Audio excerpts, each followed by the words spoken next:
Crytek, some VR news, some stuff about DLC, and we got some of that Dota 2, money, $10 million. This is WSGF News, episode 14. 14. We missed last week. Sorry about that. I had an episode recorded, and then all the video apparently was messed up.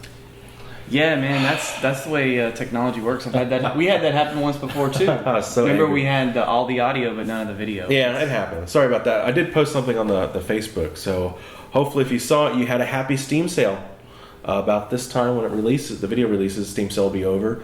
Hopefully, you knew to wait until last minute or wait until the flash sales to get your optimal money saving. Yeah, Reddit's got a whole guide to buying. Yeah, it's ridiculous. Yeah. So hopefully you got lots of sales. Hopefully you had fun with the card games, or at least sold the cards that you made and made like 20-30 cents per card. Woo! They're going pretty expensive. I was trying to trade out cards and I had to spend some money. Anyway, so let's go ahead and start out. We've talked about this company before. Apparently there's some issues with Crytek. The people who make the Cry engine, and apparently they're having trouble paying people. That's not good. That's not good at all. You got to pay the bills. You got to keep the lights on. I have been a Crytek fan since the original Crysis 1. I remember Crysis 1 is still a benchmark game, it's a beautiful quote game. Unquote. And it apparently, they're saying that Rise was on the Xbox last year. It was like Rise, Son of Rome, or something. Something like that. It did really bad. And it was an Xbox, Xbox exclusive. Yep. They were kind of moving over to the console side of things, and it didn't do too well. And apparently that's been sort of a snowballing effect with them. And I don't think Crysis 2 or the Crysis series did as well as they wanted it to. Mm-hmm. I remember playing Crysis 2, and it was a little bit more console-y feel, and it did have a little bit of that was when Call of Duty was dominating, and it did have a lot of Call of Duty elements to it. And I think they were kind of hoping it would take off as like a Call of Duty replacement, and it never really did.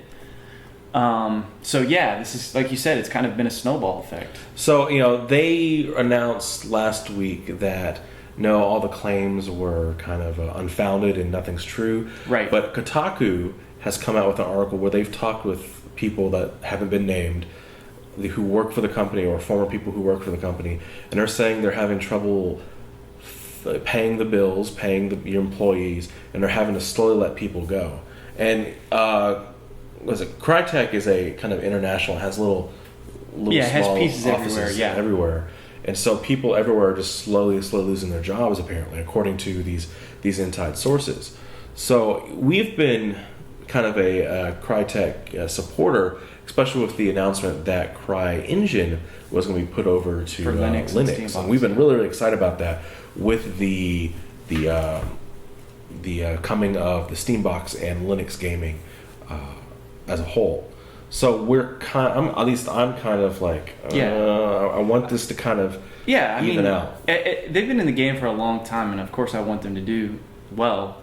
One of the article mentions that some of the employees are showing frustration that the communication or lack of communication from Crytek to the employees. So something definitely must be going on. Maybe they'll strip down to like a bare bones original core and just kind of, and then go back to what they're good at, which was PC, making great PC games. All right, so we have some Oculus news. We've talked about the Zenimax versus Oculus lawsuit. Yep. And so quite extensively, and Oculus has released a kind of affidavit in counter to the lawsuit that Zenimax has. Yes, basically a statement, Carmack statement, and we'll link this in the description. I'm just going to read a quote here real quick. Basically, this is the summary of what his argument is. Zenimax never claimed ownership rights over the Rift based on any supposed contribution to any technology in the Rift, because Zenimax knew it had made none. Further stating, prior to the Facebook acquisition, Zenimax appeared to have lost whatever interest it had in VR. It even instructed Carmack to stop developing virtual reality video games for the Rift or any other VR HMD. Only after the Facebook acquisition announcement did Zenimax suddenly begin asserting supposed ownership rights over Oculus VR technology. So what it sounds like is one of those, we made a mistake, now we want some of that money. Yeah, Facebook just bought you, Yeah. You obviously weren't worthless. Yeah, and Give us it back. You can't do that. so, like I said, we've said it's one of those he said, she said. But if that statement is what's happening, then yeah, Zenimax is give us some money. Well, let's think about this for a second. Of course, we're just speculating here, so none of what we're saying is factual. But let's pretend Carmack did actually spend his time developing Oculus on Zenimax's time. Mm-hmm. But let's pretend that maybe the Oculus didn't wow Zenimax. Maybe they didn't think it was going to do well. Maybe they didn't even care. Maybe they were just like, whatever. This doesn't seem like it's promising technology. So then he leaves. Facebook realizes the power of Oculus and what it will be, buys it. Now it's basically, Zenimax is correct in saying that he did spend his time while they're developing the Oculus Rift. And Carmack is also right saying that you didn't care about the Oculus Rift until I left and someone else was interested. So it's kind of like one of those things where, it's almost like a significant other, You're with your girlfriend or boyfriend or whatever, and they don't care what you're doing until you're not there anymore. And then they're suddenly like, blah, blah, blah, I want you back because I can't have you, like one of those things. No one here has ever had to deal with that before. And it does. It's like, I've made a mistake.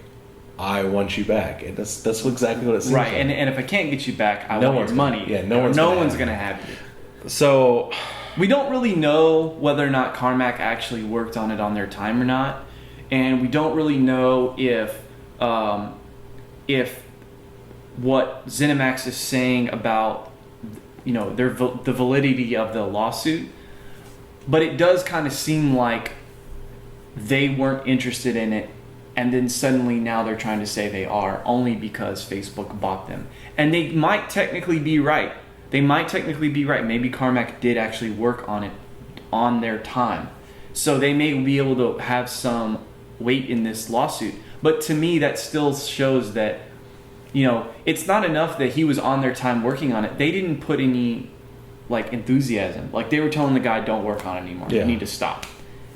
To me, that just seems like they have no faith in the product until... It's a hindsight's 2020 sort of situation. Yeah, I mean, even if they win, I still think they lose because ultimately they weren't smart enough to see what a great technology they had in front of their face.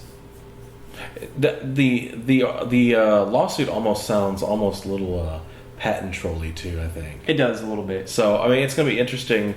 Like I said, it's like a 32-page document. What's really cool is there's a couple pictures of the pre-prototypes that we've never seen before. Yeah. And sort of, I guess it's Palmer's home prototype. Probably in his garage. Because we all know this is how it started out. Yeah. In his garage. Yeah. So it's really interesting just to see some of those pictures. And if you, so we'll have the link, and if you can go, you can see the pictures yourselves. They're actually really cool to check out. Speaking of some VR stuff, and this is kind of phone related, but Google just did their Google I/O, which is their keynotes presentation. Right, they were talking about their new Android system and everything else, which I'm excited about, by the way. Right, I have all Android stuff.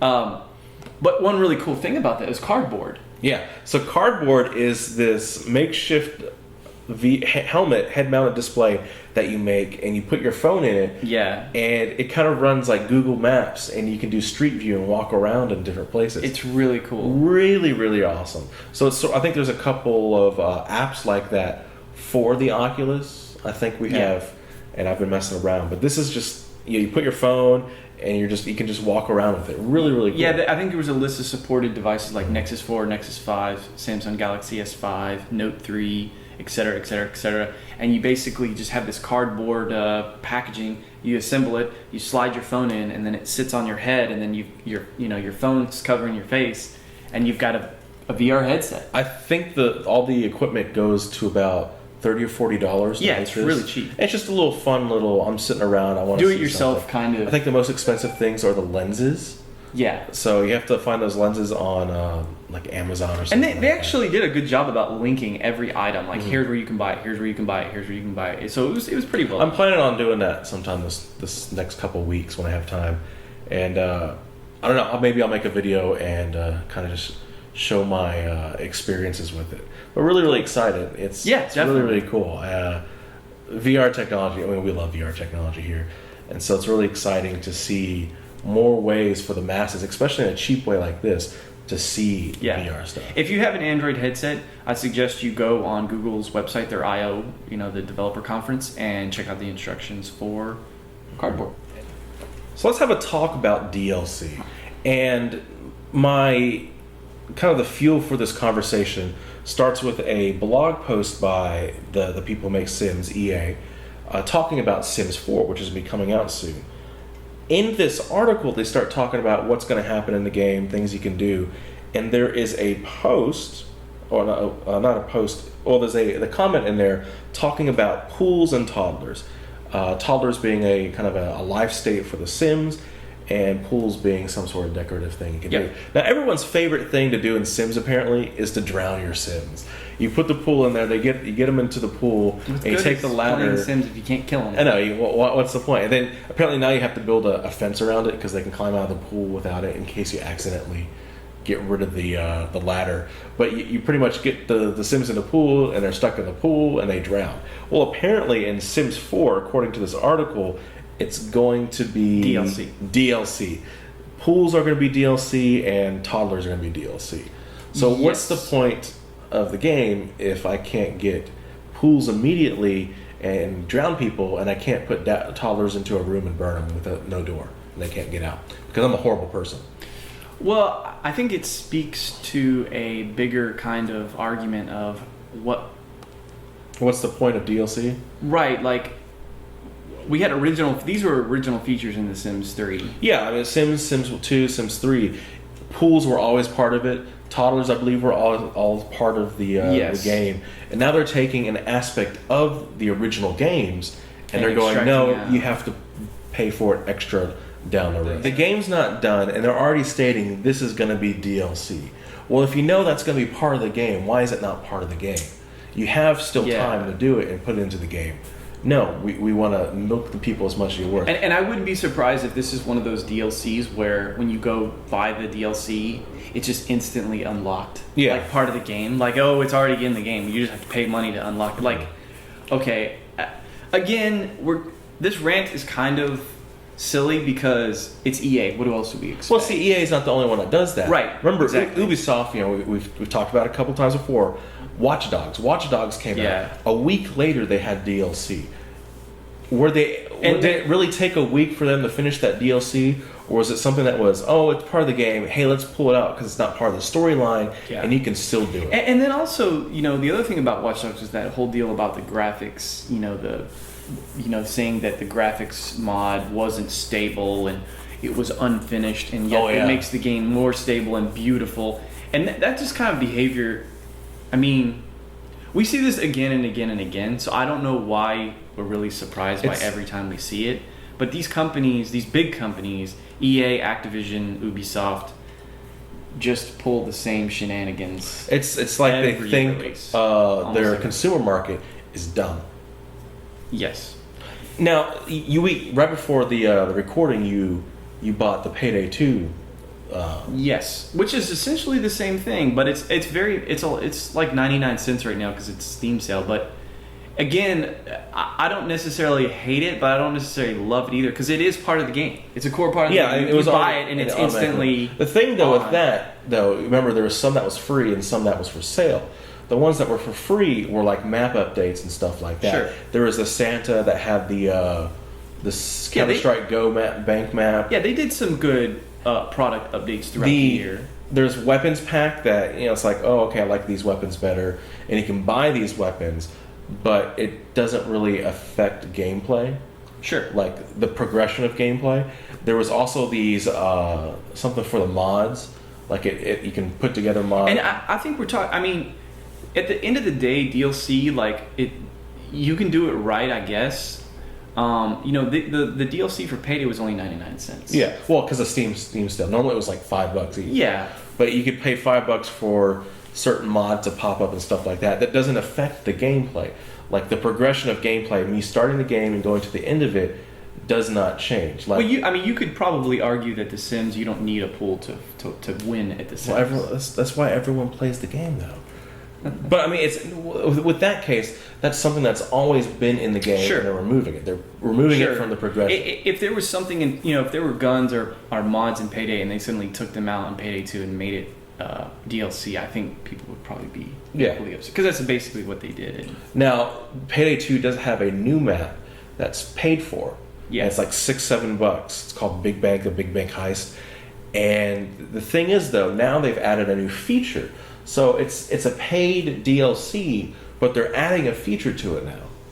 Sure. And so I think that's a different thing. I think it's about value. You have to look at it and say, if I pay $6 for this, what do I get? Do you feel like you get good value for it? Like, did I get $6 worth of entertainment out of this DLC? If the answer is yes, then it's good. But if the answer is no, like, why would I pay $6 for or $10 or $20 for toddlers and pools that have already been in the game? Then you feel like, as a customer, you feel ripped off. Like Payday 2, you have a new map, and they changed the way you can now plan things out. Versus something like Battlefield, where they have the premium line or whether the premium edition, right, where it's like a fast line thing. So everyone buys the fast lane thing. What's the point? So you're practically playing double for the same game. Right, you get you get all the expansions, and you don't have to buy individual expansions, and you get fast tracked into a right. You get priority over when you connect to server. But it's like Disneyland Fast Pack. Again, if everyone buys the Fast Pack, what's the point? If I can skip the line, but if everyone's skipping the line, you're having to wait another line, so you're just paying more money to wait in a line again. Sure, but I think there's more than just buying the Battlefield premium than skipping the line. No, I realize there's maps and stuff. I think, again, it's value. Like, a lot of people who bought Battlefield 3 premium felt like it was a good value because they got all the DLC and blah, blah, blah. And then I think a lot of people got burned. And then when Battlefield 4 came out, there was a much lower sale of Battlefield 4 premium because a lot of people had bought Battlefield 3 premium and were like, exactly what you just said. Yeah. I just bought Battlefield 3 premium to skip the line, and yet I'm not skipping the line because everybody else and their brother bought it. So what was the point of that? And I think what happened was in Battlefield 4, you saw a huge decrease in premium purchasing because people were like, the DLC wasn't all that great. It didn't add a lot of value. The skipping the line thing was pretty much pointless because everybody else was skipping the line. And all the minuscule, like, paint and camo and dog tags, they felt like that wasn't really any value at all. No.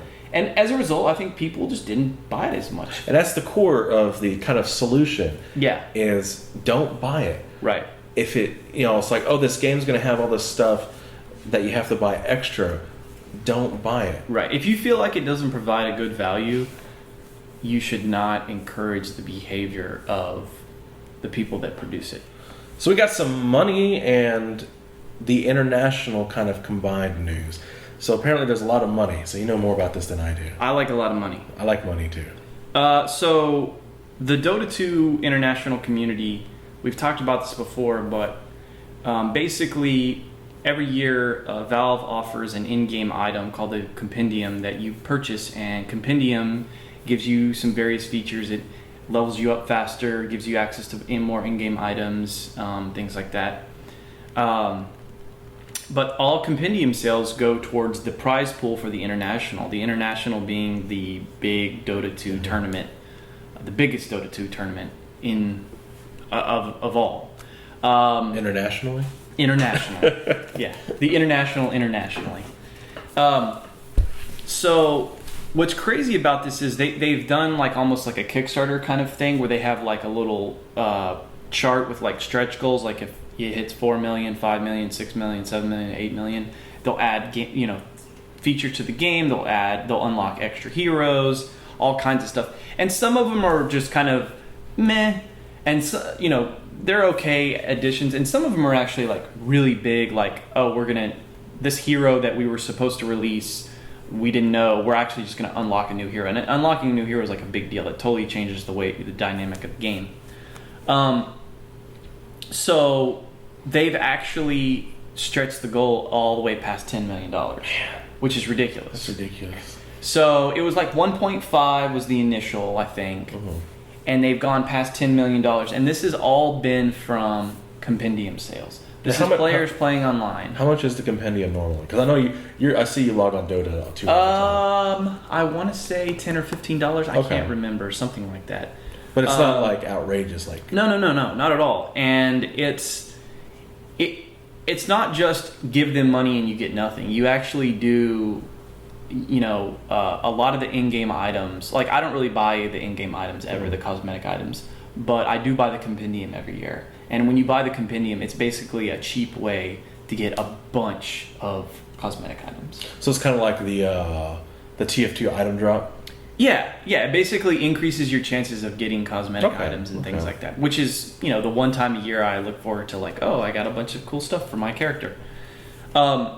This is really important because I think this model, it's like a Kickstarter model, but it's with competitive esports gaming combined. I think this is the way that this is the correct way that you get a game built and supported and make it competitive. You don't create DLC for items that affect gameplay. We already talked about that. Cosmetic items, great way to do DLC.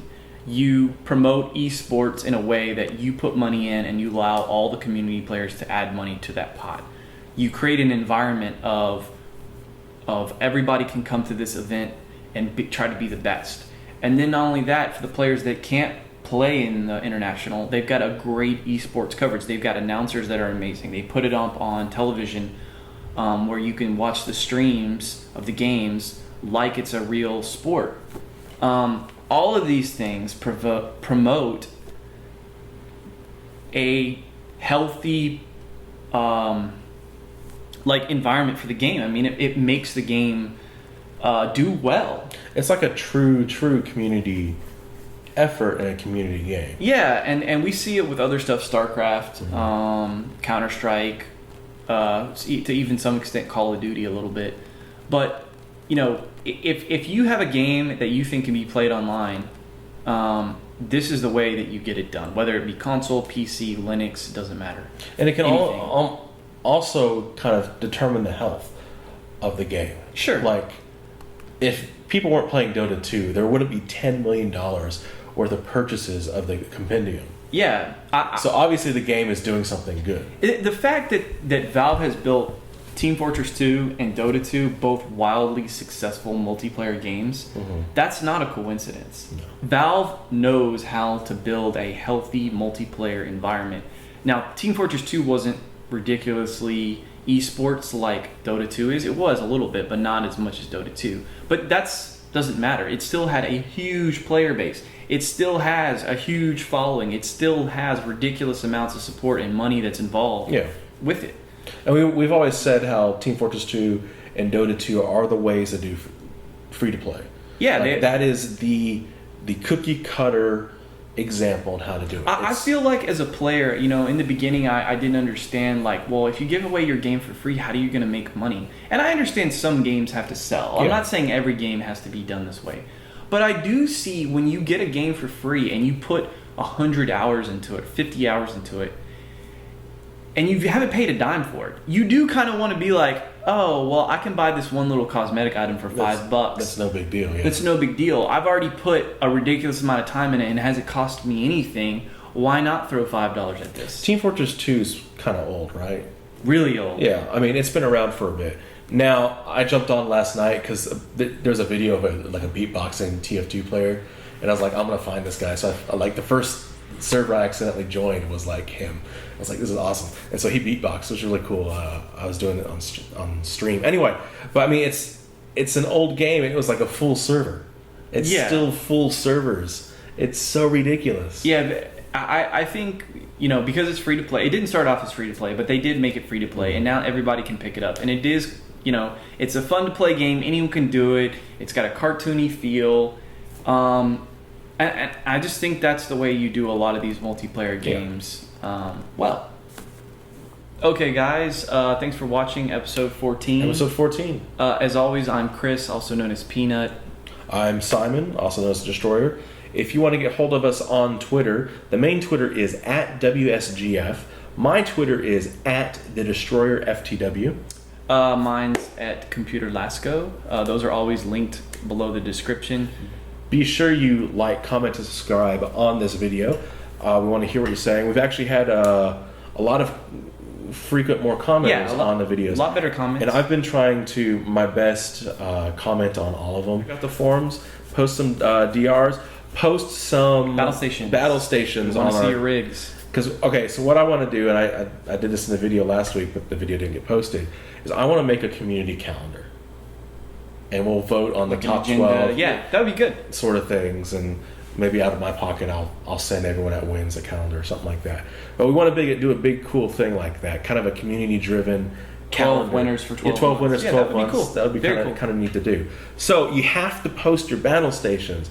We're running out of months. We're at month 6 of 12 months. Oh, we could start for 2015, right? Maybe. Well, I want to do this like December. It's ready to go. So we have a couple months. Yes. Yeah. For 2015. Yeah. 2015. So we got to get this going, guys. Post some battle stations, and later on in the year we're going to vote on them. That's my plan. That's what we're going to do. Cool. So that'd be pretty cool. So check out our Mumble server. If you're on the IRC, just do #Mumble, and it gives you the address. And the address is on the website, and we'll link it below. So Social Saturdays, we'll check you out there. It'll be all day. Just hop on whenever you feel like. We'll hop on whenever we feel like. Like I said, like, comment, subscribe, and we will see you next week. See you next week, guys.